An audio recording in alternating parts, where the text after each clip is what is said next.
students, welcome to Arvind's Academy. Welcome to the session on Indian Economic Survey. So, ఇది మన part 3 of video lecture series అండి. So, in this session, we'll see the part 3 of Indian Economic Survey, that is 2020 and 2021. So, this is part 3. Now, in this part 3, the first topic is Finance Commission, Ardhika Sangam. So the article which deals with finance commission, A article deal చేస్తుందండి ఆర్థిక సంఘానికి? 280, 280. So first finance commission గురించి చిన్న basic information. ఇది ఒక రాజ్యాంగబద్ధమైన సంస్థ. It is a constitutional body. ఇది ఏం చేస్తుందండి? 2 పనులు చేస్తుంది. It will do 2 things. One is devolution, second thing distribution. Devolution అంటే మనం కలెక్ట్ చేసిన ట్యాక్స్లో సెంటర్కి ఇంత, రాష్ట్రాలన్నిటికీ ఇంత అని చెప్పి డివైడ్ చేయడమే డెవల్యూషన్. సో ఒక ఫార్ములాని డివైడ్ చేస్తుంది. ఈ ఫార్ములా ప్రకారం మనం కలెక్ట్ చేసిన ట్యాక్స్ రెవెన్యూలో డివిజబుల్ పూల్ నుంచి సెంటర్కి ఇంత వెళ్తుంది, అన్ని రాష్ట్రాలకు కలిపి ఇంత వెళ్తుంది అని చెప్పి డివైడ్ చేస్తుందండి. ఫర్ ఎగ్జాంపుల్, మన గ్రాస్ ట్యాక్స్ రెవెన్యూస్ కలెక్షన్ 100 ఉందనుకోండి, సెంటర్కి 50, రాష్ట్రాలన్నిటికీ 50. దీన్ని డెవల్యూషన్ అంటాం. ఇది ఒక ఫార్ములా ప్రకారం చేయబడుతుంది. దాన్నే డెవల్యూషన్ అంటే సెంటర్కి స్టేట్స్కి మధ్యలో డివైడ్ చేయడాన్ని డెవల్యూషన్ అంటాం. ఇప్పుడు ఈ వచ్చిన 50ని రాష్ట్రాలన్నిటికీ పంచాలి కదా. It has to be distributed among various 29 states. దాన్ని ఏమంటామండి? Distribution. And it has to be done through a formula. ఇది కూడా ఒక ఫార్ములా ప్రకారం జరగాలి. సో ఈ ఫైనాన్స్ కమిషన్, ఆర్థిక సంఘం ఒక ఫార్ములాని డివైడ్ చేస్తుంది. ఆ ఫార్ములా ప్రకారం డెవల్యూషన్ అండ్ డిస్ట్రిబ్యూషన్ జరుగుతుందండి. సో ఈ డెవల్యూషన్ కి డిస్ట్రిబ్యూషన్ కి మధ్య తేడాన్ని దయచేసి గమనించండి. Devolution means division between centre and states, and distribution means that sum that the states have got should be distributed among various states according to a formula. So these 2 formulas are provided by finance commission. ఈ 2 formulas ని finance commission provide చేస్తుంది. So ఇక్కడ చూడండి, it determines the method and formula for distributing the tax proceeds between the center and states and among the states as per the constitutional arrangement and present requirements. So ఇది కేంద్ర రాష్ట్ర ప్రభుత్వాల మధ్య మరియు వివిధ రాష్ట్రాల మధ్య పన్ను ఆదాయాన్ని రాజ్యాంగబద్ధంగా మరియు ప్రస్తుత అవసరాలకు అనుగుణంగా పంపిణీ చేయవలసిన ఫార్ములాను తెలియజేస్తుంది. ఎవరు? ఫైనాన్స్ కమిషన్, ఆర్థిక సంఘం. ఈ ఫైనాన్స్ కమిషన్ ఎవరు కాన్స్టిట్యూట్ చేస్తారు అండి? రాష్ట్రపతి, that is president of India. ఎప్పుడు కాన్స్టిట్యూట్ చేస్తారండి? At the interval of 5 years or ఎప్పుడైనా అర్లియర్ టైం, ఇంకా అర్లియర్ గా చేయాల్సి వచ్చినప్పుడు. సో ఇది ప్రతి 5 సంవత్సరాలకు ఒకసారి లేదా అంతకు ముందే ఆర్థిక సంఘాన్ని ఏర్పాటు చేస్తారు. ఎవరు ఏర్పాటు చేస్తారండి? It is constituted by president of India. Now ఇప్పుడు ప్రస్తుత 15th ఫైనాన్స్ కమిషన్ ని ప్రెసిడెంట్ ఎప్పుడు కాన్స్టిట్యూట్ చేశారండి? It has been constituted in November 2017. దాని ప్రస్తుతానికి చైర్మన్ ఎవరండి? NK Singh. So the chairman is NK Singh. Now ఈ రికమెండేషన్స్ ఎప్పటి నుంచి ఎప్పటికి కవర్ అవుతాయండి? 2021-22 నుంచి 2025-26. అయితే ఈ ఫస్ట్ టైం మన finance commission 15th finance commission 2 reports present చేసిందండి. Due to certain situations, Covid situation as well as Jammu and Kashmir reorganisation వల్ల ఒక రిపోర్ట్ ఏమన్నా 2020 నుంచి 2021కి వర్తిస్తుంది. ఇది కేవలం 1 సంవత్సరానికి. ఇంకో రిపోర్ట్ ఏమన్నా 2021 నుంచి 22 టు 2025-26. సో కొన్ని ప్రత్యేక పరిస్థితులు ఏర్పడడం వల్ల ఇలా ఒక రిపోర్ట్ 1 సంవత్సరానికి, మిగతా రిపోర్ట్ ఈ సంవత్సరాలకు వర్తింపజేస్తున్నారండి. నౌ వర్టికల్ డెవల్యూషన్, ఇందాక చెప్పాను, విభజన, కేంద్రం మరియు రాష్ట్రాల మధ్య పన్ను ఆదాయ విభజన. సో ఈ డివల్యూషన్ అనే వర్డ్ ఎప్పుడైతే వాడామో ఇట్ ఈస్ వర్టికల్. సో పైన సెంటర్కి, మిగతా అన్ని రాష్ట్రాలకు కలిపి. డిస్ట్రిబ్యూషన్ అంటే ఈ వచ్చిన రాష్ట్రాల వాటాని ప్రతి రాష్ట్రానికి పంచడం. సో అది డిస్ట్రిబ్యూషన్. ఇది వర్టికల్ది devolution. So horizontal distribution. Now 12th finance commission vertical distribution of taxes among the states ఎంత శాతం అండి? 30.5%. మరి 13th ఫైనాన్స్ కమిషన్ ఎంత రికమెండ్ చేసింది? 32%. Now 14th finance commission 42%. ఇక్కడ ఒక మెయిన్ పాయింట్ ఒకటి గుర్తుపెట్టుకోవాలండి. 14th finance commission has discontinued sector specific grants. అంటే రంగాల వారీగా ప్రత్యేక గ్రాంట్లను తొలగించారు. Very very important point. Now coming to 15th finance commission, ఈ రిపోర్ట్ జస్ట్ 1 ఇయర్కే అండి. తను ఎంత చెప్పారండి? 41%. అంటే ఇక్కడ రాష్ట్రాల వాటాను 42%గా 14th ఫైనాన్స్ కమిషన్ రికమెండ్ చేస్తే 15th ఫైనాన్స్ కమిషన్ 41%. కానీ టెక్నికల్‌గా చూసుకుంటే this is at the same level as 42%. ఇది 41%. ఇది 14వ ఆర్థిక సంఘం వలె పంపిణీ చేయవలసిన 42%కి సమానం. ఎందుకు అంటే ఇక్కడ ఈ అడ్జస్ట్‌మెంట్ ఆఫ్ 1% ఎందుకు చేశారు అంటే జమ్మూ అండ్ కాశ్మీర్ యొక్క స్టేటస్ చేంజ్ చేయబడిందండి. From state to union territories of Ladakh and Jammu and Kashmir. So ఇది స్టేట్ నుంచి యూనియన్ టెరిటరీగా చేయబడింది కాబట్టి ఇది ఒక 1%ని తగ్గించారు. సో ఈ రాష్ట్రానికి, ఇది రాష్ట్రం కాదు, సో కేంద్ర పాలిత ప్రాంతం కాబట్టి ఆ 1% తగ్గించారు. ఈ రాష్ట్రానికి వెళ్ళే 1% సెంటర్ దగ్గరే పెట్టుకుంది. సో ఈ 1% తగ్గించారు. సో టెక్నికల్‌గా మనం చూసుకున్నప్పుడు అబ్సల్యూట్ వాల్యూ టర్మ్స్ లో చూసుకున్నప్పుడు ఈ 41% ఈజ్ ఈక్వల్ టు ఈ 42% అండి.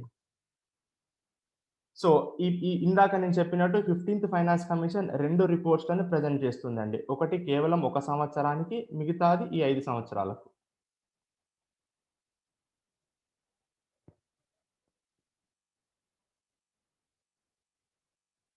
నౌ ఈ హారిజాంటల్ డిస్ట్రిబ్యూషన్ అంటే మనకున్న అన్ని రాష్ట్రాల మధ్యల ఈ వాటాని ఎలా పంచాలి అనే దానికి క్రైటీరియాస్, ఏ క్రైటీరియాకి ఎంత వెయిటేజ్, ఇది చాలా ఇంపార్టెంట్ అండి. కంపల్సరీ గుర్తుపెట్టుకోవాల్సిందే ఇది. 14th finance commission, 15th finance commission మధ్యలో ఎక్కడెక్కడ చేంజెస్ వచ్చాయి, ఏవి తీసేశారు. ఫర్ ఎగ్జాంపుల్ ఇన్కమ్ డిస్టెన్స్, ఆదాయ అంతరం. 14th ఫైనాన్స్ కమిషన్ ఇచ్చిన వెయిటేజ్ 50%, మరి 15th ఇచ్చింది 45. ఇక్కడ మీరు 2 గమనించాలి. 2 క్రైటీరియాలను 15th ఫైనాన్స్ కమిషన్ తొలగించేసిందండి. ఏంటి అది? Population of 1971. ఇది 14th 17.5% వెయిటేజ్ ఇస్తే 15th అది మనకు లేదు. ఇంకొకటి మీరు ఫారెస్ట్ కవర్ అనేది గమనించాలి. అటవీ విస్తరణ. దీనికి 14th 7.5% వెయిటేజ్ ఇస్తే ఈ క్రైటీరియాని completely 15th finance commission avoid చేసింది. మరి ఈ 15th ఫైనాన్స్ కమిషన్ కొత్తగా యాడ్ చేసింది ఏంటి? ఫారెస్ట్ అండ్ ఎకాలజీ, అడవులు మరియు పర్యావరణం. దీనికి ఇచ్చిన వెయిటేజ్ 10%. ఇది 14th లేదండి. సిమిలర్లీ డెమోగ్రాఫిక్ పర్ఫార్మెన్స్ అంటే జనాభా వృద్ధిని తగ్గించటంలో పనితీరు. దీనికి ఇచ్చిన వాటా 12.5%. కానీ ఇది 14th ఫైనాన్స్ కమిషన్‌లో ఈ క్రైటీరియా లేదు. ఇంకొకటి టాక్స్ ఎఫర్ట్ లేదా పన్ను సామర్థ్యం. ఈ క్రైటీరియాకి 15th ఇచ్చిన వెయిటేజ్ 2.5%. సేమ్ ఈ క్రైటీరియా 14th లేవు. ఏ 3 క్రైటీరియాలు 15th యాడ్ చేశారు, 14th లేవు అని చెప్పి మల్టిపుల్ చాయిస్ బిట్ ఉండొచ్చు. అదే విధంగా ఏ 2 క్రైటీరియాలు 14th ఉన్నవి 15th లేవు అని కూడా ఒక బిట్ ఇవ్వొచ్చండి. అట్ ద సేమ్ టైం అక్కడ ఇక్కడ కంటిన్యూ అయినాయి, 3 కంటిన్యూ అయ్యాయండి. ఒకటి ఇన్కమ్ డిస్టెన్స్, దట్ ఈస్ ఆదాయ అంతరం. సో ఇది ఇక్కడ 50 అయితే ఇక్కడ 15th 45. అదే విధంగా పాపులేషన్ 2011, జనాభా 2011, ఇక్కడ 10% వెయిటేజ్ ఉంటే 15% వెయిటేజ్ జరిగిందండి. ఏరియా విస్తీర్ణం 15%, 15%. సో ఏ క్రైటీరియాకు 14లో 15లో సమానంగా ఉంది. ఏ క్రైటీరియా యొక్క వెయిటేజ్ 14తో పోలిస్తే 15లో తగ్గించారు. ఈ విధంగానైనా అడగొచ్చు. ఏ క్రైటీరియాలు 14లో 15లో ఉన్నవి అని కూడా చెప్పడవచ్చు. సో ఇన్కమ్ డిస్టెన్స్, పాపులేషన్ లేదా జనాభా 2011, ఏరియా విస్తీర్ణం, ఇవి 3 రెండిట్లో ఉన్నవి. ఈ మూడిట్లో 2 క్రైటీరియాల యొక్క పర్సెంటేజ్ తగ్గించారు. ఏంటంటే అవి ఇన్కమ్ డిస్టెన్స్, ఆదాయ అంతం, మరియు జనాభా 2011, పాపులేషన్ 2011 యొక్క క్రైటీరియా యొక్క వాల్యూని తగ్గించారు. సో కంపల్సరీ ఇవి గుర్తుపెట్టుకోవాల్సిందే అండి. Now grants to the state, రాష్ట్రాలకు grants. First grant revenue deficit grants. These revenue deficit grants emanate from the requirement to meet the fiscal needs of the states. on their revenue accounts that remain to be met even after considering their own tax and non-tax resources and tax devolution to them. రాష్ట్రాలకు తమ సొంత పన్ను ఆదాయాలు మరియు కేంద్ర ప్రభుత్వ పన్నుల వాటాలో కాకుండా రాష్ట్ర రెవెన్యూ అవసరాలకు అనుగుణంగా కేంద్ర ప్రభుత్వం రెవెన్యూ లోటు మంజూరు చేస్తుంది. సింపుల్ అండి. ఒక రాష్ట్రానికి ట్యాక్స్ రెవెన్యూ, పన్ను రెవెన్యూ లేదా పన్నేతర రెవెన్యూ, నాన్ ట్యాక్స్ రెవెన్యూస్ ఉంటాయి. ఇవన్నీ కాకుండా సెంటర్ కూడా కొంత ఫండ్స్‌ని ట్రాన్స్‌ఫర్ చేస్తుంది. ఇన్ని ఉన్నా గానీ వాళ్ళ డెఫిసిట్, వాటి లోటు పూర్తి కాకపోతే కొన్ని గ్రాంట్స్ సెంటర్ స్టేట్స్‌కి ఇస్తుంది అండి. అవే రెవెన్యూ డెఫిసిట్ గ్రాంట్స్. సో ఏ పన్ను అయితే సెంటర్‌కి, స్టేట్స్‌కి మధ్యలో డివల్యూషన్ జరుగుతుందో, సో డివిజిబుల్ పూల్ నుంచి వచ్చిన టాక్స్ సమ్ ఎక్స్ అనుకోండి. ప్లస్ ఈ రాష్ట్రాలకు వాటి సొంత పన్ను నుంచి వచ్చే ఆదాయం అది వై అనుకోండి. పన్నేతర ఆదాయం నాన్ టాక్స్ రెవెన్యూ జెడ్ అనుకోండి. ఇవి 3 కలిపినా గానీ దాని డెఫిసిట్ ఫిల్ అవ్వట్లేదు. అయినా గానీ లోటు ఏర్పడుతుంది. అప్పుడు ఈ గ్రాంట్ చేస్తుందండి. సెంటర్ రెవెన్యూ డెఫిసిట్ గ్రాంట్స్ స్టేట్స్‌కి ఇస్తుంది. ఈ రెవెన్యూ డెఫిసిట్ గ్రాంట్స్ ఎవరు రికమెండ్ చేస్తారండి? ఫైనాన్స్ కమిషన్, ఆర్థిక సంఘం. Next, performance based incentives and grants to states. పనితీరు ఆధారంగా రాష్ట్రాలకు ప్రోత్సాహకాలు మరియు గ్రాంట్లు. ఇవి 4 మేజర్ థీమ్స్ అండి. ఏంటి ఆ themes? First is social sector. Social sector అంటే సామాజిక రంగం. ఈ రంగంలో రాష్ట్రాల పనితీరును బట్టి సెంటర్ స్టేట్స్‌కి ప్రోత్సాహకాలు అంటే ఇన్సెంటివ్స్ అండ్ గ్రాంట్స్ ఇస్తుందండి. సో ఈ సోషల్ సెక్టార్ ఎక్కడెక్కడ ఫోకస్ చేస్తుందండి? ఒకటి హెల్త్ అంటే వైద్యం, ఇంకొకటి ఎడ్యుకేషన్ ఉదాహరణకు విద్య. నౌ సెకండ్ ఏరియా ఇక్కడ పనితీరు ఆధారంగా రాష్ట్రాలకు గ్రాంట్స్ మరియు ఇన్సెంటివ్స్ అంటే ప్రోత్సాహకాలు వచ్చాయి. ఇంకో సెకండ్ ఏరియా ఏంటండి? Rural economy. రూరల్ ఎకానమీ అంటే రాష్ట్రాలు ఎక్కడెక్కడ ఫోకస్ చేయాలండి? Agriculture as well as maintenance of rural roads అంటే గ్రామీణ రహదారులు మరియు వ్యవసాయము. సో ఈ 2 ఏరియాస్‌లో పనితీరు బట్టి, రూరల్ ఎకానమీ పనితీరు బట్టి రాష్ట్రాలకు కేంద్రం నుంచి ఇన్సెంటివ్స్ అండ్ గ్రాంట్స్ వస్తాయి. నౌ రూరల్ ఎకానమీ ఎందుకండి? రూరల్ ఎకానమీ చాలా సిగ్నిఫికెన్స్ రోల్ ప్లే చేస్తుంది. ఎందుకంటే కంట్రీలో 2/3 ఆఫ్ ద పాపులేషన్ జనాభాలో 2/3 వంతు జనాభా గ్రామీణ ప్రదేశాల్లోనే ఉంటుందండి. అదే విధంగా టోటల్ వర్క్ ఫోర్స్‌లో 70% ఆఫ్ ద పీపుల్ గ్రామీణ ప్రాంతాల్లో నుంచే ఉంటారు. మనకు టోటల్ నేషనల్ ఇన్‌కమ్‌లో నుంచి 46% గ్రామీణ ప్రాంతాల నుంచే అంటే రూరల్ ఎకానమీయే కాంట్రిబ్యూట్ చేస్తుంది టోటల్ నేషనల్ ఇన్‌కమ్‌కి. సో ఇది దాని సిగ్నిఫికెన్స్. రూరల్ ఎకానమీ యొక్క పర్ఫార్మెన్స్ ఆధారంగా ప్రోత్సాహకాలు, ఇన్సెంటివ్స్ అండ్ గ్రాంట్స్ ఎందుకు ఇస్తుంది అంటే, ఎందుకు ఇవ్వాల్సి వస్తుంది అంటే రూరల్ ఎకానమీ యొక్క సిగ్నిఫికెన్స్ ఇంత ఉంది కాబట్టి. సో రాష్ట్రాలు రూరల్ ఎకానమీని బాగా మంచిగా చూస్తున్నారా లేదా అనే దాని మీద సెంటర్ రాష్ట్రాలకు ప్రోత్సాహకాలు గాని, గ్రాంట్స్ గాని ఇవ్వాలి. ఎందుకు ఇవ్వాలి? దాని యొక్క సిగ్నిఫికెన్స్ ఈ విధంగా ఉంది కాబట్టి. Now third thing, governance and administrative reforms under which it has recommended grants for judiciary, statistics and aspirational districts and blocks. So మూడవది గవర్నెన్స్ మరియు పాలనాపరమైన సంస్కరణలు. దీనిలో భాగంగా సెంటర్ స్టేట్స్‌కి కొన్ని గ్రాంట్స్ ఇస్తుందండి. ఒకటి న్యాయ వ్యవస్థ పనితీరు మెరుగుపరచడం కోసం, ఇంకోటి స్టాటిస్టిక్స్ కోసం, ఇంకొకటి ఆకాంక్ష జిల్లాలకు, బ్లాకులకు మరియు గ్రాంట్లను సిఫార్సు చేస్తుంది. సో ఈ governance and administrative reforms states ఏ విధంగా చేస్తున్నాయి? గవర్నెన్స్ మరియు పాలనాపరమైన సంస్కరణలు రాష్ట్రాలు బాగా చేస్తే మీ పర్ఫార్మెన్స్ ఆధారంగా ప్రోత్సాహకాలు మరియు గ్రాంట్లు రాష్ట్రాలకు వెళ్తాయి సెంటర్ నుంచి. నాలుగవది performance based incentive system for the power sector. విద్యుత్ రంగంలో పనితీరు ఆధారంగా ప్రోత్సాహకాలు. These are not linked to grants but provides an important and additional borrowing window for states.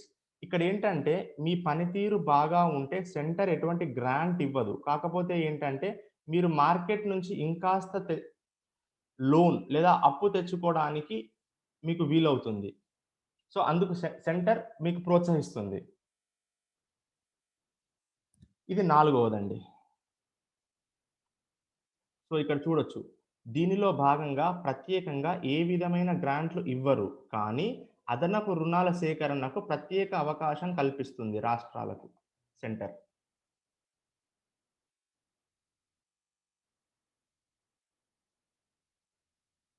Now grants to local governments, స్థానిక ప్రభుత్వాలకు గ్రాంట్లు. See, along with grants to municipal services and local government bodies, it includes performance-based grants for the incubation of new cities, health grants to local governments. So, municipal సేవలకు మరియు స్థానిక ప్రభుత్వాలకు గ్రాంట్లతో పాటు నూతన నగరాల నిర్మాణం మరియు ఆరోగ్య రంగంలో కనపరిచిన పనితీరు ఆధారిత గ్రాంట్లను స్థానిక ప్రభుత్వానికి మంజూరు చేయడం జరుగుతుంది. So performance of the local governments as well as incubation of new cities. On basis of these performance, the grants to the local governments will be made. Now, in grants to local bodies, that is పట్టణ స్థానిక సంస్థలకి మంజూరు చేసే గ్రాంట్లలో basic grants are proposed only for cities and towns which are having a population of less than million. So ఈ urban local bodies అంటే పట్టణ స్థానిక సంస్థలకు మంజూరు చేసే గ్రాంట్లకు, ఈ బేసిక్ గ్రాంట్లకు 10 లక్షల కంటే తక్కువ ఉన్న జనాభా గల నగరాలకు మాత్రమే అందించడం జరుగుతుంది. So please remember this point, very very important. For million plus cities, 10 లక్షలకు పైగా గల నగరాలలో 100% గ్రాంట్స్, 100% నిధులు పనితీరు ఆధారంగా ఇవ్వబడతాయి. దీని కొరకు for this a million plus cities challenge fund ఏర్పాటు చేశారు. For this purpose a million plus cities fund challenge fund has been set up. So this amount is linked to the performance of cities in improving. So ఈ million plus cities funds నుంచి 100% grants రావాలి అంటే మీరు ఏమేమి చేయాలండి? Air క్వాలిటీని improve చేయాలి, basic service levels like drinking water, sanitation, solid waste management ఇట్లాంటివి ఇంప్రూవ్ చేయాలి.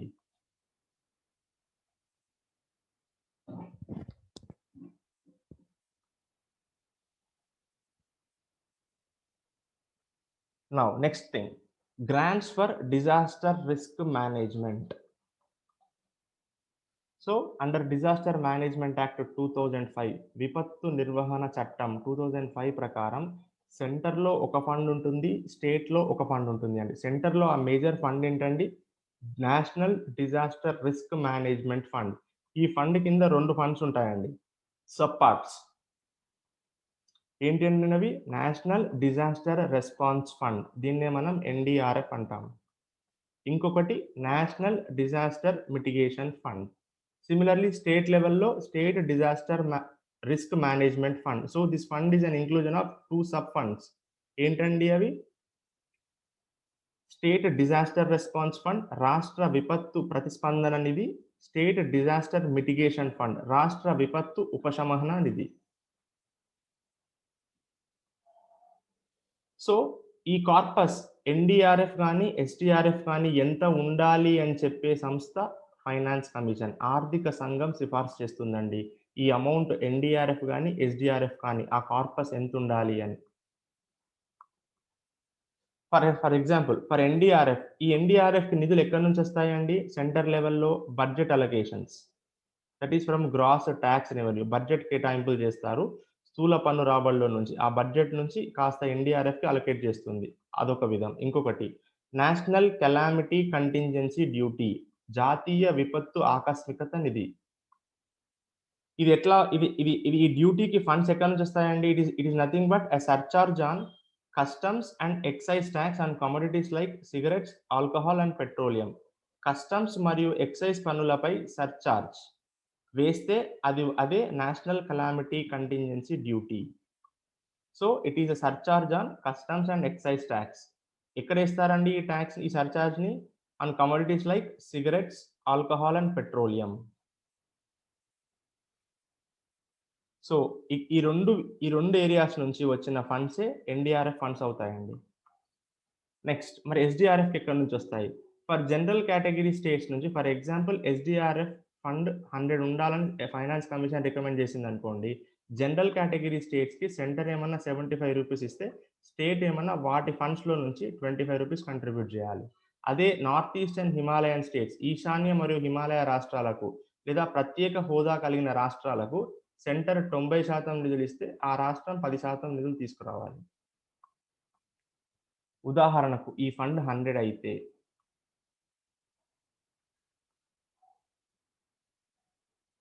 కానీ ఇక్కడ కొన్ని సమస్యలున్నాయండి ఈ ఫండ్స్‌లో. ఈ ఫండ్‌ని మనం కేవలం రెస్క్యూ అండ్ రిలీఫ్‌కి మాత్రమే వాడొచ్చు. మిటిగేషన్ కోసం వాడకూడదు. ఈ నిధులను కేవలం ఆపద నుంచి కాపాడటం మరియు ఉపశమనం కొరకు మాత్రమే వినియోగించాలి. విపత్తు సంసిద్ధత that is mitigation or preparedness కోసం వాడకూడదండి. వినియోగించకూడదు. ఫర్ ఎగ్జాంపుల్ చూడండి, అస్సాంలో ఫ్రీక్వెంట్‌గా ఫ్లడ్స్ ఒస్తాయి. ఫ్లడ్స్ వచ్చినప్పుడు వాళ్ళని కాపాడి సేఫ్‌గా రెస్క్యూ చేసి సేఫ్ ప్లేసెస్‌కి తీసుకెళ్లడం వరకు మాత్రమే వాడాలి. కానీ ఎక్కడెక్కడైతే ఎంబార్క్‌మెంట్స్ కట్టాలో, అంటే నదుల యొక్క గట్లను కట్టడానికి లేదా ఉన్న గట్లను బలోపేతం చేయడానికి వాడకూడదు. సో, ఇది ఒక ప్రాబ్లమ్. ఈ బేసిక్ డిజాస్టర్ మేనేజ్‌మెంట్ ఫండ్‌లో. సో, ఈ సమస్యకు పరిష్కారం ఏం చెప్పారండి? ఇంకొక సమస్య. ఈ సమస్యకు పరిష్కారాలు కింద చూద్దాం. సో, ఇదొక సమస్య. ఏంటి? ఆ ఫండ్‌లను కేవలం రెస్క్యూ అండ్ రిలీఫ్ కోసమే వాడాలి. ప్రిపేర్డ్‌నెస్ ఆర్ మిటిగేషన్ అంటే విపత్తు సంసిద్ధత కోసం వాడకూడదు. అయితే ఏమవుతుంది? ఇప్పుడు సపోజ్ అస్సాం లాంటి ఏరియాలో ఫ్రీక్వెంట్‌గా ఫ్లడ్స్ ఒస్తున్నాయి. ఫ్లడ్స్ ఒచ్చినప్పుడు కేవలం ఆ ఫండ్‌ని ప్రజలను సురక్షిత ప్రాంతాలకు తరలించడం కోసమే వాడుతున్నాము. కానీ ఈ ఫ్లడ్స్ రావకుండా, ఈ వరదలు రాకుండా నది పైన గట్లను కట్టడం, ఉన్న గట్లను బలోపేతం చేయడం కోసం వాడటానికి వీలు లేకుండా పోతుంది. ఇదొక సమస్య. ఇంకొక సమస్య ఏంటంటే, ఈ 2005 act has provided for setting up of disaster mitigation fund. But this has not been established. ఇందాక మనం చూసిన స్లైడ్‌లో national disaster risk management fund కింద 2 ఫండ్స్ ఉండాలండి. ఒకటి ఎన్‌డీఆర్ఎఫ్, ఇంకోటి NDMF. National disaster response fund, national disaster mitigation fund. కానీ ఈ ఎన్‌డీఎంఎఫ్ లేదా SDMF state disaster mitigation fund ఏ రాష్ట్రము సెటప్ జేయలేదు. సెంటర్ గూడా సెటప్ జేయలేదు. అయితే మరిక్కడ ఫైనాన్స్ కమిషన్ ఏం రికమెండేషన్ చేస్తుందండి? మీరు మనకు యాక్ట్‌లో చెప్తున్న విధంగా సెంటర్‌లో ఈ నేషనల్ డిజాస్టర్ మిటిగేషన్ ఫండ్‌ని ఏర్పాటు చేయండి. స్టేట్‌లో గూడా స్టేట్ డిజాస్టర్ మిటిగేషన్ ఫండ్‌ని ఎస్టాబ్లిష్ చేయండి. చేసిన తర్వాత 80% ఫండ్‌ని రిలీఫ్ కోసం వాడండి. 20% ఫండ్‌ని మిటిగేషన్ అంటే ప్రిపేర్డ్‌నెస్ అంటే సంసిద్ధత కోసం వాడండి అని చెప్పింది. సో, ఇట్లా 20% ఫండ్స్ సంసిద్ధత కోసం వాడినట్టయితే మనకు మిటిగేషన్ కూడా అవుతుంది. సో, మొదటి సమస్యకి ఏం చెప్పిందండి ఫైనాన్స్ రికమెండేషన్? ఫస్ట్ మన డిజాస్టర్ మేనేజ్మెంట్ యాక్ట్ చెప్పిన విధంగా, జాతీయ విపత్తు చట్టం 2005 చెప్పిన విధంగా మీరు ఎన్‌డీఎంఎఫ్‌ని కూడా ఏర్పాటు చేయండి. చేసి మొత్తం ఫండ్‌లో 80% రిలీఫ్‌కి వాడండి. ఉపశమనం కోసం వాడండి. మిగతా 20% మిటిగేషన్ ఆర్ ప్రిపేర్డ్‌నెస్ ఆర్ సంసిద్ధత కోసం వాడండి. సో థట్ ఫస్ట్ సమస్య కూడా తీరిపోతుంది. 2 రికమెండేషన్స్. ఎందుకు చేసింది? ఎందుకొచ్చింది అంటే, మొదటి సమస్యకు ఇది. రెండో సమస్యకి ఇది. సో, దయచేసి ఇది గుర్తుపెట్టుకోవాలండి. సో, ఇక్కడ చూడండి. National and state level allocation for disaster risk management for 2020 and 2021. Mitigation కోసం 20%, రెస్పాన్స్ కోసం 80%. సో, ఇక్కడ మిటిగేషన్ కోసం 20%, రెస్పాన్స్ కోసం 80%. నౌ డిఫెన్స్ మోడర్నైజేషన్ అంటే రక్షణ రంగ ఆధునీకరణ. మన డిఫెన్స్ ఎక్స్‌పెండిచర్ రక్షణ వ్యయం చూసినట్టయితే ఇన్ కేస్ ఆఫ్ ఇండియా భారతదేశ రక్షణ వ్యయం విషయంలో it is mostly revenue expenditure అంటే రెవెన్యూ వ్యయమే. రెవెన్యూ ఎక్స్‌పెండిచర్ అంటే ఏమవుతుందండి? Salaries, pensions. అంటే మనము ఆధునీకరణ కోసం వాడుతున్న ఎక్స్‌పెండిచర్, ఆధునీకరణ కోసం మోడర్నైజేషన్ కోసం వాడుతున్న ఎక్స్‌పెండిచర్, ఆధునీకరణ కోసం వాడుతున్న వ్యయం చాలా తక్కువ. So, very less for defence modernisation. చాలా తక్కువ మాత్రమే రక్షణ ఆధునీకరణకు కేటాయిస్తున్నారు. సో, దీనికోసం 15థ్ ఫైనాన్స్ కమిషన్ 15వ ఆర్థిక సంఘం ఏం సిఫార్సులు చేసిందండి? రక్షణ ఆధునీకరణ మరియు అంతర్గత భద్రతకు ఒక నిధిని ఏర్పాటు చేయాలి. Set up a modernisation fund for defence and internal security. It should be non lapsable fund in public account of India. ఇది మురిగిపోకుండా పబ్లిక్ అకౌంట్‌లో ఏర్పాటు చేయాలి. మరి ఈ ఫండ్‌కి నిధులు ఎక్కడి నుంచి వస్తాయండి? From where does this fund get the money? ఒకటి కన్సాలిడేటెడ్ ఫండ్ ఆఫ్ ఇండియా నుంచి, ఇంకొకటి డిస్ఇన్వెస్ట్‌మెంట్ ఆఫ్ డిఫెన్స్ పిఎస్‌యుస్ అంటే రక్షణ రంగంలోని ప్రభుత్వ రంగ సంస్థల పెట్టుబడుల ఉపసంహరణ చేయడం వల్ల వచ్చే డబ్బు. Next monetisation of surplus defence land. See most of the defence PSUs has got huge amount of land. ఈ ల్యాండ్‌ని అమ్మటం వల్ల, if you sale this land, రక్షణ రంగంలో నిరుపయోగంగా ఉన్న మిగులు భూముల అమ్మకం వలన మనకొచ్చే డబ్బులతోటి, from that money we need to set up this modernisation fund for defence and internal security. రక్షణ ఆధునీకరణ మరియు అంతర్గత భద్రతకు నిధి. సో ఈ నిధికి ఈ 3 సోర్సెస్ నుంచి మనీని సేకరించాలి అని చెప్తుందండి 15th ఫైనాన్స్ కమిషన్.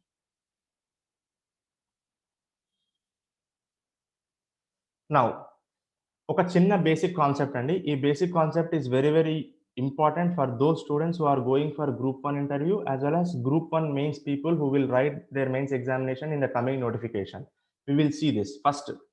సో ఇది గ్రూప్ 2 వాళ్ళకి కూడా చాలా అవసరం అండి. గ్రూప్ 2 వాళ్ళకు కొన్ని ఫ్యాక్ట్స్ ఉంటాయి. ఆ ఫ్యాక్ట్స్ చాలా అవసరం. చూద్దాం. Now nature of relationships between public డెబ్ట్ అండ్ జీడీపీ. ప్రభుత్వాలకి జీడీపీకి మధ్య గల సంబంధం. సో గ్రోత్ లీడ్స్ టు డెప్ట్ సస్టైనబిలిటీ. వృద్ధి లోటుకు స్థిరత్వాన్ని చేకూరుస్తుందా? వృద్ధి లోటుకు స్థిరత్వాన్ని చేకూరుస్తుందా? సో పబ్లిక్ డెప్ట్ లోటు. ఇక్కడ చూడండి, మనకు కోవిడ్-19 ఆర్ ఒక పాండమిక్ వచ్చిందండి. వచ్చిన తర్వాత మన ఎకానమీ టెక్నికల్ రిసెషన్‌లోకి వెళ్ళిపోయింది. రిసెషన్‌లోకి వెళ్ళిపోవడం వల్ల ప్రభుత్వానికి ఆదాయం అంటే రెవెన్యూ తగ్గిపోయింది. సో ఇప్పుడు రెవెన్యూ తగ్గిపోయినప్పుడు ప్రభుత్వం గవర్నమెంట్ ఏం చేయాలి? ఎక్కడి నుంచైనా బారో చేసుకొని స్పెండ్ చేయాలి. ఇది ఒక ఐడియా. మరి బారో ఎక్కడి నుంచైనా రుణం తీసుకొని గాని, లోన్ తీసుకొని గాని తీసుకొచ్చి స్పెండ్ చేస్తే అది ఒక విధంగా ఫిస్కల్ స్టిమ్యులస్ ఇస్తుంది. అంటే ఎకానమీని కాస్త మూవ్ చేస్తుంది పైకి. కానీ అదే సమయంలో ఇంకొకటి ఏమవుతుంది అంటే ఫిస్కల్ డెఫిసిట్ విత్త లోటును కూడా పెంచుతుంది. మరి ఎలా? ఈ డైలమా ఏంటి? సో ఒక్కసారి ఫిస్కల్ స్టిమ్యులస్‌ని ఒకవైపు ఇస్తుంది కరెక్టే. కానీ ఇంకో సైడ్ మన ఫిస్కల్ డెఫిసిట్ పెరిగిపోతుంది. మరి ఫిస్కల్ డిసిప్లిన్ దెబ్బతింటుంది. సో మళ్ళీ ఒకసారండి, కోవిడ్-19 పాండమిక్ వచ్చింది మనకు. పాండమిక్ రావడం వల్ల ప్రభుత్వానికి, గవర్నమెంట్‌కి రెవెన్యూ తగ్గిపోయింది. ఇక్కడ ప్రభుత్వం లేదా గవర్నమెంట్ దగ్గర ఉన్న ఒక ఆప్షన్ ఏంటంటే లోన్ రుణం తీసుకొని ఎక్కడి నుంచైనా బారో చేసి స్పెండ్ చేయొచ్చు. అయితే ఇక్కడి నుంచైనా బారో చేసి స్పెండ్ చేస్తే ఇక్కడ 2 ఉన్నాయండి. ఏంటి? ఓకే. కరెక్టే. ఇది ఫిస్కల్ స్టిమ్యులస్ ఇస్తుంది. ఎకానమీని మళ్ళీ గాడిలో పెడుతుంది. కానీ అట్ ద సేమ్ టైమ్ అట్లా మీరు ఎక్కువ బారో చేసుకోవడం వల్ల ఫిస్కల్ డెఫిసిట్ కూడా పెరుగుతుంది. సో ఫిస్కల్ డెఫిసిట్ కూడా పెరుగుతుంది. మరి ఎలా? దీనికి ఎకనామిక్ సర్వే ఏం జవాబులు చెప్తుంది? ఫస్ట్ ఏమంటుంది అంటే adopt a counter cyclical fiscal policy. Used borrowed money in capital asset creation. Don't worry about the increase in public debt. A higher GDP growth rate would bring down the public debt in the medium and long term. అంటే మీరు డెబ్ట్ గురించి worry అవ్వకండి. మీరు తెచ్చుకున్న లోన్‌ని capital అసెట్స్‌తో create చేయండి. ఈ క్యాపిటల్ అసెట్స్ క్రియేట్ చేయడం వల్ల ఎంప్లాయ్‌మెంట్ పెరుగుతుంది. ఇన్ టర్న్ గవర్నమెంట్‌కి వచ్చే టాక్స్ రెవెన్యూ పెరుగుతుంది. సో ఆ టాక్స్ రెవెన్యూ నుంచి తీసుకొచ్చిన లోన్‌ని కట్టేయొచ్చు అని చెప్తుంది ఎకనామిక్ సర్వే. ఇది ఎలాగా? Both Telugu as well as English మీడియంలో మనం వచ్చే స్లైడ్‌లో చూద్దాం. సో ఇక్కడ 2 అప్రోచెస్ మనం చూసినట్టు. హయ్యర్ పబ్లిక్ డెబ్ట్ అధిక ప్రభుత్వ రుణం వల్ల జీడీపీ గ్రోత్ రేట్ తగ్గుతుంది అని ఒక వాదన. అధిక ప్రభుత్వ రుణం జీడీపీ వృద్ధి రేటుని తగ్గిస్తుంది. కానీ గవర్నమెంట్ ఏం చెప్తుంది? మీరు జీడీపీ యొక్క వృద్ధి రేటు ఎక్కువ ఉన్నట్టయితే మీరు ప్రభుత్వ రుణం గురించి ఆలోచించకండి. జీడీపీ వృద్ధి రేటు ఎక్కువున్నట్టయితే మనము ప్రభుత్వంకి ఎంత రుణం ఉన్నా మనం కట్టేయొచ్చు అని ఎకనామిక్ సర్వే చెప్తుంది. సో అందుకనే కోవిడ్-19 ఆర్ ఆ పాండమిక్ సమయంలో ప్రభుత్వం ఎక్కువ మొత్తంలో రుణం తెచ్చుకుంది. కానీ అట్లా రుణం తెచ్చుకోవడంలో కొంతమంది ఇలా కూడా వాదిస్తారు. ఏంటంటే మీరు ఎక్కువ మొత్తం రుణం తెచ్చుకోవడంలో జీడీపీ వృద్ధి రేటు మీద ప్రభావం పడుతుంది. ఇది వేరే వాళ్ళ వాదన. కానీ ప్రభుత్వం తరపు వాదన ఎకనామిక్ సర్వేలో ఏ విధంగా పెట్టిందో సెకండ్ అప్రోచ్‌లో చూస్తాం. ఫస్ట్ చూద్దాం. ఫస్ట్ అప్రోచ్ ఏంటి? అధిక ప్రభుత్వ రుణం వల్ల హయ్యర్ పబ్లిక్ డెబ్ట్ వలన జీడీపీ గ్రోత్ రేట్ తగ్గుతుంది. జీడీపీ వృద్ధి రేటు తగ్గుతుంది. ఇది మొదటి వాదన. ఎందుకు ఇలా జరుగుతుంది? ఫస్ట్ అధిక ప్రభుత్వ రుణం హయ్యర్ పబ్లిక్ డెబ్ట్ వల్ల there will be a decline in investment and consumption expenditure. There will be higher inflation అధిక ద్రవ్యోల్బణం. సో, ప్రభుత్వమే బ్యాంకుల దగ్గర నుంచి ఎక్కువ డబ్బులు తీసుకొస్తుంటే ప్రైవేట్ సెక్టార్‌కి ప్రభుత్వం బ్యాంకుల దగ్గర నుంచి తీసుకునేంత డబ్బు తగ్గిపోతుంది. సో, గవర్నమెంటే బ్యాంకుల దగ్గర నుంచి తెచ్చేసుకుందనుకోండి, ప్రైవేట్ సెక్టార్‌కి చాలా తక్కువ మిగులుతుంది. లేదా తక్కువ మిగిలినప్పుడు ఏమవుతుంది? బ్యాంకులు ఇంట్రెస్ట్ రేట్‌ని పెంచుతాయి. సో, దాన్నే మనం ఏమంటామంటే crowding out private sector investments అంటాం. ప్రైవేటు రంగానికి పెట్టుబడులకు అవసరమైన నిధుల లభ్యత తగ్గుతుంది. ఎందుకంటే చాలా వరకు ప్రభుత్వమే తెచ్చేసుకుంది. సో, ప్రైవేట్ సెక్టార్‌కి అక్కడ ఏం మిగలలేదు. మిగిలినప్పటికి కూడా దాని యొక్క ఇంట్రెస్ట్ రేట్ చాలా హైగా ఉంటుంది. హై ఉన్నప్పుడు ప్రైవేట్ సెక్టార్ తీసుకురాదు. తీసుకురాకపోతే ఇన్వెస్ట్‌మెంట్ పెట్టలేదు. ఇన్వెస్ట్‌మెంట్ పెట్టనప్పుడు ఏం జరుగుతుంది? ఎంప్లాయ్‌మెంట్ జనరేషన్ జరగదు. సో, ఇది ఒక ప్రాబ్లమ్. సో, ఇది చూడండి fourth point. Increase in rates of interest on loans. So, అందరూ ఇటు ప్రభుత్వము, అటు ప్రైవేట్ రంగం 2 పోటీ పడతాయి కాబట్టి ఇంట్రెస్ట్ రేట్స్ పైకెళ్ళిపోతాయి. నెక్స్ట్ ఇంటర్ జనరేషనల్ ఇన్ఈక్విటీ వివిధ తరాల మధ్య అంతరాలు అసమానతలు పెరుగుతాయి. అధిక పబ్లిక్ డెప్ట్ వలన హయ్యర్ పబ్లిక్ డెప్ట్ అధిక ప్రభుత్వ రుణం వలన ఇంటర్ జనరేషనల్ ఇన్ఈక్విటీ వివిధ తరాల మధ్య అంతరాలు మరియు అసమానతలు పెరుగుతాయి. ఎందుకంటే ఇప్పుడు మనం ఈ జనరేషన్ వాళ్ళు ఎక్కువ అప్పు చేసామనుకో, ఆ అప్పు పెరిగి దాని మీద వడ్డీ రేటు మన తర్వాత జనరేషన్స్ కట్టాల్సొస్తది. Higher interest burden. It will lead to డెప్ట్ ట్రాప్ట్ రుణ ఊబి. ద ఇంపోజిషన్ ఆఫ్ హయ్యర్ ఈ రుణం ఎప్పుడైతే పెరుగుతుందో ఇంట్రెస్ట్ రేట్ పెరుగుతుందో గవర్నమెంట్ హయ్యర్ టాక్సెస్ వేయాల్సొస్తుంది. సో, ఫ్యూచర్ జనరేషన్స్‌కి ఫర్ ఎగ్జాంపుల్ ఈ రోజు రూ. 100 సంపాదించే వారి మీద 10% టాక్స్ ఉందనుకో, మన వచ్చే జనరేషన్స్‌లో ఈ రుణం పెరిగిపోవడం వల్ల దాని మీద ఇంట్రెస్ట్ రేట్ పెరిగిపోవడం వల్ల 20% టాక్స్ వేయాల్సొస్తుంటుంది మన ఫ్యూచర్ జనరేషన్స్‌కి. సో, భవిష్యత్ తరాలపై అధిక పన్ను రేట్లు కుదింపు. సో, వాళ్ళ మీద ఎక్కువ పన్ను రేట్లు పడతాయి. అంతర్జాతీయంగా ఏమవుతుంది? మన sovereign credit rating down grading జరుగుతుంది. అంటే దేశ సార్వభౌమ క్రెడిట్ రేటింగ్ తగ్గుతుంది. మనకెప్పుడైతే క్రెడిట్ రేటింగ్ మెరుగ్గా ఉంటుందో, when our sovereign credit rating it is higher, it is easier for us to borrow money from outside. ఎప్పుడైతే మన దేశ సార్వభౌమ క్రెడిట్ రేటింగ్ మెరుగ్గా ఉంటుందో, బయటి నుంచి అది ఐఎంఎఫ్ నుంచి కావచ్చు, వరల్డ్ బ్యాంక్ నుంచి కావచ్చు, లేదా బయటి దేశాల నుంచి మనం తెచ్చుకునే రుణం ఈజీగా తెచ్చుకోవచ్చు. అదే విధంగా తక్కువ వడ్డీతో తెచ్చుకోవచ్చు. Higher cost of borrowing. So, ఎప్పుడైతే మన క్రెడిట్ రేటింగ్ తగ్గిపోతుందో, మన కాస్ట్ ఆఫ్ బారోయింగ్ రూ. 10కి వడ్డీ అనొచ్చు, రూ. 20 అనొచ్చు. సో, మన రేటింగ్ మెరుగ్గా ఉందనుకో, మనకు తక్కువ వడ్డీ రేట్‌కి ఆఫర్ చేస్తారు. మన రేటింగ్ సరిగా లేదనుకో, ఎక్కువ వడ్డీ రేట్ డిమాండ్ చేస్తారు. At the same time rupee యొక్క విలువ తగ్గుతుంది, క్షీణిస్తుంది. Rupee depreciation. Next imports become costly. ఎప్పుడైతే రూపీ డిప్రిషియేట్ అయిందనుకో, దిగుమతుల వ్యయం పెరుగుతుంది. సో, మనం మేజర్‌గా మనం చేసుకునే ఇంపోర్ట్స్ అంటే దిగుమతులు ఏంటండి? పెట్రోల్. సో, పెట్రోల్ మీద మనం వెచ్చించాల్సింది ఎక్కువవుతుంది. సో, ఈ ఫస్ట్ అప్రోచ్ ఏం చెప్తుంది అంటే, if there is higher public డెబ్ట్, it will impact your GDP growth rate. That is అధిక ప్రభుత్వ రుణం వల్ల అది జీడీపీ వృద్ధి రేట్‌ని తగ్గిస్తుంది. ఇది ఒక వాదన. ఎందుకు అంటే ఈ 3 విధాలుగా జరుగుతుంది కాబట్టి. నౌ సెకండ్ అప్రోచ్ ఎకనామిక్ సర్వేలో ప్రభుత్వం తన వాదనని ఏ విధంగా ఈ రెండో అప్రోచ్ ద్వారా చెప్తుందండి. ఏంటంటే don't worry about the quality of public డెబ్ట్ if you have the capacity to repay. రుణాలు చెల్లించే సామర్థ్యం ఉన్నంత వరకు మీ రుణాల యొక్క నాణ్యత గురించి బాధపడక్కర్లేదు. ఎందుకు అంటే మీరు బారో చేశారు. మనీని రుణ సేకరణ చేశారు. అది క్యాపిటల్ అసెట్ క్రియేషన్ మూలధన ఆస్తుల కల్పనకు ఈ మనీని వెచ్చించారు.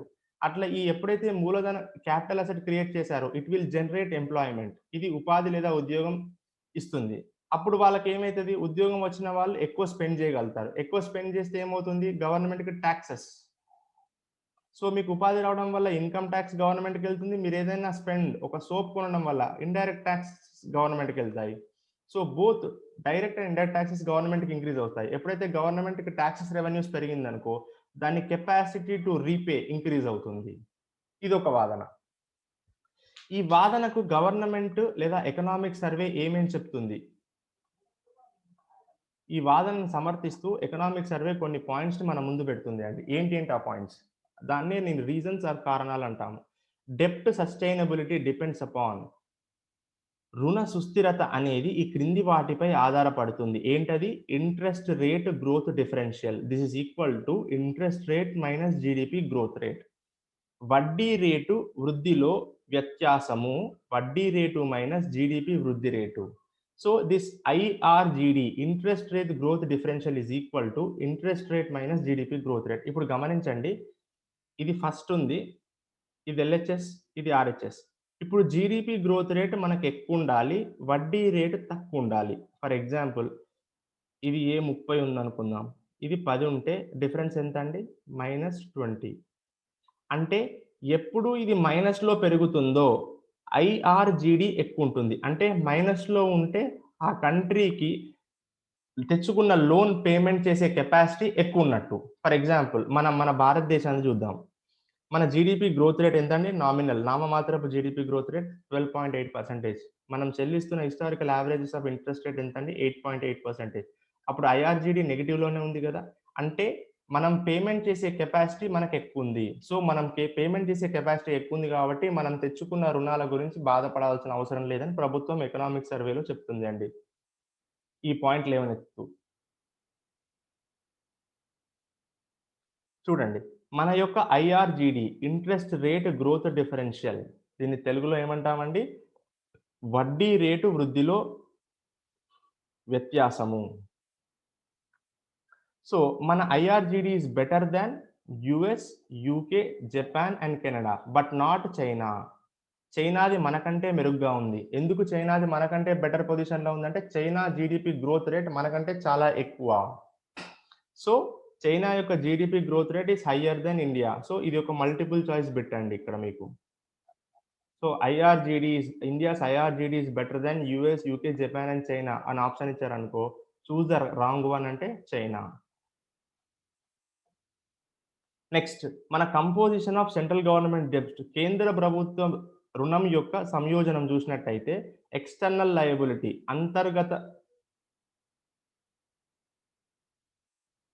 ఇక్కడ చిన్న మిస్టేక్ అండి. ఎక్స్టర్నల్ బహిర్గత, ఇంటర్నల్ అంతర్గత. సో ఎక్స్టర్నల్ లయబిలిటీ బహిర్గత రుణం ఎంత అండి? 94%. అదే ఇంటర్నల్ లయబిలిటీ 6%. ఇక్కడ చిన్న మిస్టేక్ అండి. మన ఎక్స్టర్నల్ లయబిలిటీ 6%, ఇంటర్నల్ లయబిలిటీ 94%. అంటే మనము బయటి నుంచి తెచ్చుకుంది చాలా తక్కువ. కానీ మనం లోపట అంటే మన మన దేశంలో నుంచి తీసుకున్న మన అప్పే చాలా ఎక్కువ. ఎప్పుడైతే బయట నుంచి తెచ్చుకుంది చాలా తక్కువ, లోపటి నుంచి తీసుకుంది చాలా ఎక్కువైనప్పుడు రూపీ యొక్క ఫ్లక్చుయేషన్స్ మన మీద చాలా తక్కువుంటాయండి. అంటే రూపీ, డాలర్ మనం బయట నుంచి తెచ్చుకుంది డాలర్ రూపంగా తెచ్చుకుంటున్నాము. కానీ డాలర్‌తో రూపాయి మారక విలువ పెరిగినా, తగ్గినా, సో రూపీ అప్రిషియేట్ అయినా, రూపీ డిప్రిషియేట్ అయినా మన లోన్ మీద ఇంపాక్ట్ చాలా తక్కువ. ఎందుకంటే మన ఎక్స్టర్నల్ లయబిలిటీ కేవలం 6% మాత్రమే. దయచేసి ఇక్కడ చిన్న మిస్టేక్ పడింది. ఇది మీరు గమనించాలి. External liability 6%, internal liability 94%. Now ఈ ఫిగర్ చూడండి. Interest rates growth differential that is equal to interest rate minus GDP growth rate. ఇప్పుడు జీడీపీ గ్రోత్ రేట్ 8% ఉండి 2% ఉంటే ఇంట్రెస్ట్ రేట్ 10% ఉండి జీడీపీ గ్రోత్ రేట్ 8% ఉంటే ఐఆర్‌జీడీ పాజిటివ్‌లో ఉందండి. అంటే కెపాసిటీ టు రీపే పూరర్. ఎప్పుడైతే ఇది నెగెటివ్ టెరిటరీలోకి వస్తుందో రీపేయింగ్ కెపాసిటీ బెస్ట్ అన్నమాట. మనది ఎక్కడుందండి? -4% దగ్గర ఉంది. సో, మనం బెటర్ పొజిషన్‌లో ఉన్నట్టు. సో, పబ్లిక్ డెబ్ట్ గురించి మనం అంత బాధపడాల్సిన అవసరం లేదు. ఇక్కడ చూడండి. More positive the IRGD harder and slower for the government to repay. అదే నెగెటివ్ టెరిటరీలోకి వస్తే గవర్నమెంట్‌కి చాలా ఈజీ అండ్ ఇట్ విల్ చాలా తొందరగా పే చేసేస్తుంది. నౌ మనం తెచ్చుకున్న major part of the loans long term loans అండి. సో, దీర్ఘకాలిక రుణాలు. సో, తక్కువ కాలంలో చెల్లించాల్సిన అవసరం లేదు. At the same time maturity profile of the government debts if you see it most of the loans are long term. ఇంకొకటి the amount of 4x reserves, మన 4x reserves already 400 billion cross చేశాయి. So మన 4x reserves కూడా చాలా సమృద్ధిగా అంటే బెటర్గా ఉన్నాయి కాబట్టి మనం పబ్లిక్ డెప్ట్ గురించి అంత వరీ అవ్వాల్సిన అవసరం లేదు. We have a better capacity to repay. So దయచేసి గవర్నమెంట్ ఈ పాయింట్స్ని మన ముందు పెడుతుంది ఎకనామిక్ సర్వే వల్ల. తను ఎందుకు పబ్లిక్ డెప్ట్ ఎక్కువ చేయాల్సి వచ్చింది, మనం ఇట్లాంటి పొజిషన్లో ఉన్నాం కాబట్టి పబ్లిక్ డెప్ట్ పెంచినా కానీ మనం బాధపడాల్సిన అవసరం లేదు, మన జీడిపి వృద్ధి రేటు చాలా మెరుగ్గా ఉంది కాబట్టి. సో ఇది ఒక మెయిన్స్ క్వశ్చన్ అండి, ఏబిపిఎస్సి గ్రూప్ 1 లేదా టీఎస్పిఎస్సి గ్రూప్ 1 మెయిన్స్ వాళ్ళకి వెళ్ళే వాళ్ళకి. Sample question, examine the nature of relationship between public డెప్ట్ అండ్ జీడిపి. సో ప్రభుత్వ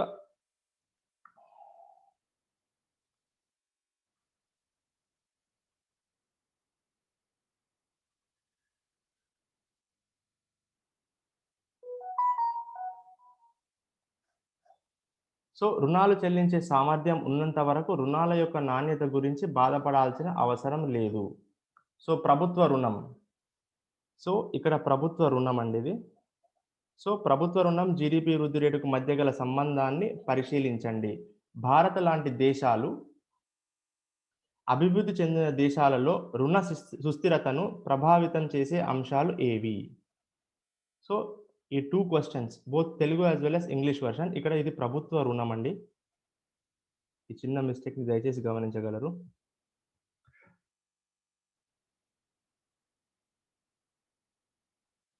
నౌ ఇక్కడ ఒక చిన్న కాన్సెప్ట్ అండి. ఒకటి, ఎన్ని రకాల ఫిస్కల్ పాలసీస్ ఉంటాయి, వాటి యొక్క ఆబ్జెక్టివ్ ఏంటి? ప్రోసైక్లిక్ ఫిస్కల్ పాలసీ అంటే చక్షీయ విధానానికి అనుకూలమైన విత్త విధానము. ఇంకొకటి కౌంటర్ సైక్లికల్ ఫిస్కల్ పాలసీ, ప్రతిచక్షీయ విధానానికి అనుకూలమైన విత్త విధానము. సో ఈ procyclical fiscal policy it goes along with the business cycle, whereas counter cyclical fiscal policy it goes against the business cycle. So అంటే చక్షీయ విధానానికి అనుకూలమైన విత్త విధానం అంటే వాణిజ్య సైకిల్కి అనుకూలంగా ఈ విధానం ఉంటుంది, కానీ ఇక్కడికి వచ్చేసరికి అది అనుకూలంగా ఉండదు. సో ఫర్ ఎగ్జాంపుల్ రిసెషన్లో వాట్ గవర్నమెంట్ షుడ్ డూ, యాక్చువల్గా గవర్నమెంట్ ఏం చేయాలి, మనీ సప్లైని పెంచాలి, కానీ ఇక్కడ ఏం చేస్తుంది, మందగమనం రిసెషన్లో ఉంది కాబట్టి ఇది pro cyclic. So business cycle ఎలా వెళ్తుందో ఫిస్కల్ పాలసీ కూడా అలాగనే వెళ్తుంది. ఇక్కడ బిజినెస్ సైకిల్ ఎట్లా వెళ్తుంది, మందగమనం. అప్పుడు గవర్నమెంట్ ఏం చేస్తుంది, ట్యాక్స్ రేట్స్ని ఇంకా పెంచుతుంది, ఎక్స్పెండిచర్ని తగ్గిస్తుంది. కానీ యాక్చువల్గా గవర్నమెంట్ ఏం చేయాలి, మనీ సప్లైని పెంచాలి. So pro cyclic fiscal policy అంటే బిజినెస్ సైకిల్ ఈ విధంగా వెళ్తుంటే ఫిస్కల్ పాలసీ కూడా అదే విధంగా వెళ్తుంది. సో రిసెషన్లో ఉంది అంటే గవర్నమెంట్ ఇంకా ట్యాక్స్ రేట్ని పెంచి ఎక్స్పెండిచర్ని తగ్గిస్తుంది. ఫర్ ఎగ్జాంపుల్ ఇన్ఫ్లేషన్, ద్రవ్యోల్బణం ఎక్కువ ఉందనుకో, గవర్నమెంట్ ఏం చేయాలి, మనీ సప్లైని తగ్గించాలి. కానీ ఇది ప్రో సైక్లిక్ కాబట్టి ఏం చేస్తుంది, గవర్నమెంట్ ట్యాక్స్ రేట్ని తగ్గించి ఎక్స్పెండిచర్ పెంచుతుంది. ఎప్పుడైతే ట్యాక్స్ రేట్ని ఇంక్రీజ్ చేశామో లేదా ఎక్స్పెండిచర్ని డిక్రీజ్ చేశామో మనీ సప్లై తగ్గుతుంది. ఇక్కడ క్వైట్ అపోజిట్. సో దీనివల్ల ఎఫెక్ట్ లేదా ప్రభావం ఏం జరుగుతుంది అండి, ప్రోసైక్లిక్ ఫిస్కల్ పాలసీ వల్ల రెసిషన్ ఇంకా పెరుగుతుంది, ప్రొలాంగ్ అవుతుంది. So it further increases the inflation, ద్రవ్యోల్బణం ఇంకా పెరుగుతుంది. సో ఇక్కడ ఏం చెప్పాము, కౌంటర్ సైక్లికల్ ఫిస్కల్ పాలసీ, ప్రతిచక్షీయ విధానానికి అనుకూలమైన విత్త విధానం. సో ఇక్కడ వాణిజ్య సైకిల్కి ఒక రకంగా ఉంటే ఫిస్కల్ పాలసీ ఇంకో రకంగా ఉంటుంది. ఇక్కడ ఏం చేయాలి, what does the government should do, it should increase the money supply, but what government does, it does the opposite thing. So what impact does have, it will have an opposite impact, that is it will increase the money supply. దీనివల్ల ఏం జరుగుతుందండి, so promotes economic growth during recession and reduces the rates of inflation to a stable level. So ఇప్పుడు pandemic వచ్చినప్పుడు, మనకు pandemic వచ్చింది, so government ఏం చెప్తుంది economic సర్వేలో, తను ఒక కౌంటర్ సైక్లికల్ ఫిస్కల్ పాలసీని అడాప్ట్ చేశాను అంటే పాండమిక్ వచ్చింది, మనకు రిసెషన్ వచ్చింది. రిసెషన్ వచ్చినప్పుడు ప్రోసైక్లిక్లో అయితే గవర్నమెంట్ ఇంకా ట్యాక్స్ రేట్లు పెంచి ఎక్స్పెండిచర్ తగ్గాలి, కానీ మేము అట్లాంటి పని చేయలేదండి. మేము ఏం చేశాము, కౌంటర్ సైక్లికల్ ఫిస్కల్ పాలసీ, ప్రతిచక్షీయ విధానానికి అనుకూలమైన విత్త విధానాన్ని అవలంబించాము. అంటే మేమేం చేశాము, మేము పబ్లిక్ డెప్ట్ని పెంచాము, ఎక్స్పెండిచర్ని పెంచి ట్యాక్స్ రేట్ తగ్గించాము. ఎందుకు చేశాము ఇట్లా, in order to promote economic growth as well as to reduce recession, మందగమనాన్ని తగ్గించడం కోసం.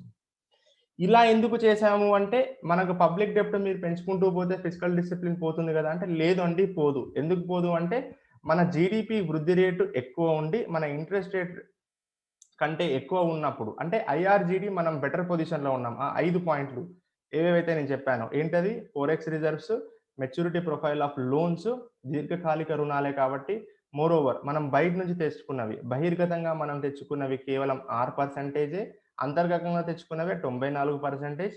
ఇంకా ఐఆర్జీడీ మన ఐఆర్జీడీ చాలా మెరుగ్గా ఉంది కాబట్టి బయట నుంచి మన మన రుణం పెరిగినప్పటికి కూడా మనం బాధపడాల్సిన అవసరం లేదని చెప్పి ఈ జస్టిఫికేషన్స్ ఇస్తుందండి. So with this, I will end the part 3 of economic survey series. And so in the next lesson, in the next part, we will see few more concepts from economic survey. Thank you.